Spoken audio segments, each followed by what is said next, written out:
J'ai pris le marteau et Moi non plus.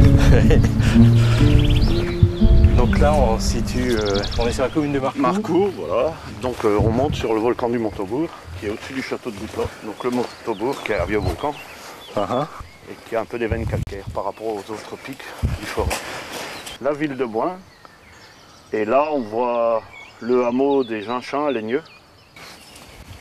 On va monter donc au Montaubourg, on sort du bois. Il y a des vignes sur l'autre flanc là. Ah oui, là, c'est des vignes en terrasse qu'on a vu tout à l'heure. Ah oui.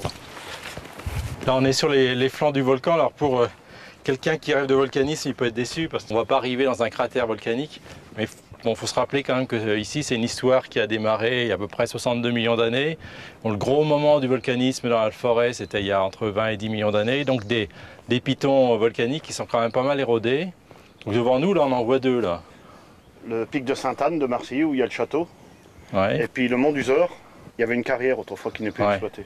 Donc en fait le mont d'Uzor il est intéressant parce qu'on voit le volcan et puis le grand filon qui fait un peu comme une colonne vertébrale sur 5 km de long dans la plaine, qui est alignée nord-sud comme l'ensemble de la plaine du Forêt. Et donc là sur les pentes de ce volcan de Montebourg on a donc les vignobles. C'est un des vignobles les plus hauts du Forêt, on est à 600 mètres. Donc c'est la limite pour être en AOC 600 mètres. Il y a un bon climat puisque ça fait un peu un amphithéâtre, donc au niveau ensoleillement, plein sud en plus. Donc on repère déjà donc ces petits fragments de basalte qui sont plutôt noirs avec des petites pointes orangées qui sont dues à des oxydes de fer sur des minéraux qui s'oxydent, l'atmosphère. Et puis sinon, lorsqu'on parle de terroir, enfin je ne sais pas Jackie, la notion de terroir, comment tu l'aperçois, mais c'est le sol, c'est le sous-sol, donc le basalte ici, c'est le sol qui va récupérer des minéraux. Donc, en sachant que le basalte est riche en fer, en magnésium, en manganèse, en calcium, c'est un peu les éléments minéraux majeurs. Et puis après, le terroir, c'est aussi d'autres notions. Et pour toi, c'est quoi en fait? Oui, alors donc moi j'ai des vignes sur du basalte et sur du granit. Et dès la vinification, on sent la différence. Quand ça commence à fermenter, on a des odeurs de pierre à fusil, de sulfure qui remontent sur les cuves basaltiques, et sur les autres, c'est plus des odeurs de fruits rouges. Et sur le basalte aussi, les vins sont un peu plus tanniques, plus structurés, plus d'acidité, un peu plus d'accroche, donc ils se gardent un peu mieux. Voilà. Il faut les élever un peu avant de les boire. Dans l'histoire géologique, les plus anciennes roches qui existent ici sont les granites, donc, qui composent les monts du Forêt. Donc c'est des roches qui ont quand même de l'ordre de 300 millions d'années, qui sont une histoire ancienne. Après, on a la plaine qui s'effondre avec tous les sédiments qui vont s'y accumuler, donc des sables, des argiles. Donc ça sur des périodes entre 40, 30, 20 millions d'années. Et puis après, il y a tous ces petits pointements volcaniques qui arrivent, entre 20 et 10 millions d'années globalement, même si ici, on a eu une datation à 60 millions d'années qui fait quelque chose de très très ancien. Qu'est-ce qu'on a comme cépage en fait ici? En appellation Côte du Forêt, il n'y a que le Gamay qui est la tradition. Puis donc maintenant, il se développe un peu des vins blancs.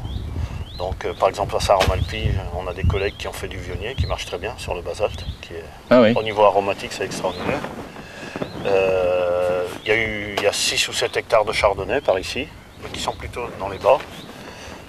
J'ai un collègue donc sur le pic de la Madone à Chandieu qui a de la Roussanne, mais c'est récent comme vigne.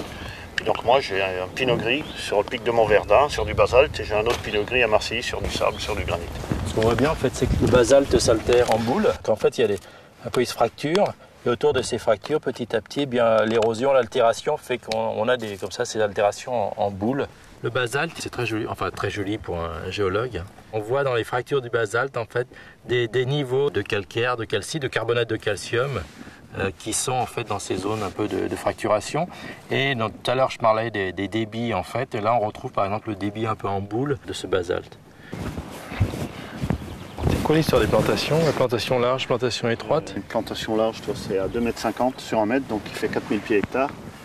Et on en voit là-bas, il y a encore des vieilles vignes qui sont en plantation étroite.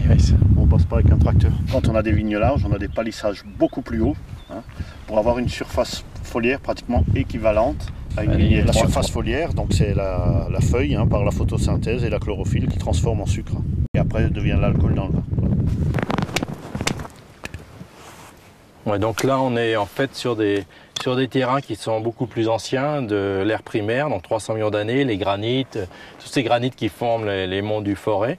qui sont liés à une ancienne chaîne de montagnes. Et au bout de ce vignoble, eh bien, de ce champ, on a en fait la limite entre le volcan de Montebourg et puis le socle de granit et de roches beaucoup plus riches en silice, en sodium, potassium, etc. Donc on a une vigne qui n'est plus sur roche volcanique ici. Donc du granit, du basalte et des argiles et sables, donc des sédiments. Donc 3 histoires géologiques liées, mais qui sont 3 histoires géologiques différentes. Et en plus 3 histoires géochimiques très très différentes également. Qui vont induire sur la qualité du vin ou le goût du vin. Le vignoble des Côtes du Forêt, créé par les ordres monastiques dépendant de l'abbaye de Cluny, fut développé par les comtes du Forêt à partir du XIe siècle. Et puis après, tout a été relancé dans les années 60. Et aujourd'hui, il y a 130 vignerons.